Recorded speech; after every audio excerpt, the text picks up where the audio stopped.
Ja, ciao miteinander, da ist wieder euer Pieter von Verlehren, ja. Dann ist einer auf der Interstate, auf einer sechsspurigen Autobahn, dort stecken geblieben in Amerika, oder? Und dann ist er nicht vorwärts gegangen, irgendwann hat er dann vorher geschaut und dann hat er dann gesehen, dort, dass ein Polizist unterwegs war, hat bei allen Autos die Scheiben geklopft und mit den Leuten geredet, und dann ist er dann zu ihm gekommen und dann sagt er, ja, was ist denn passiert? Dann sagt der Polizist, ja, wir müssen den Ausnahmezustand ausrufen, ganz etwas Schlimmes ist passiert, oder?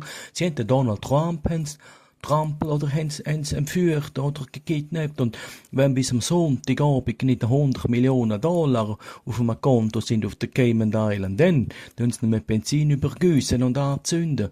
Dann hat der Autofahrer gesagt, ja, ist schon ganz, ganz schlimm.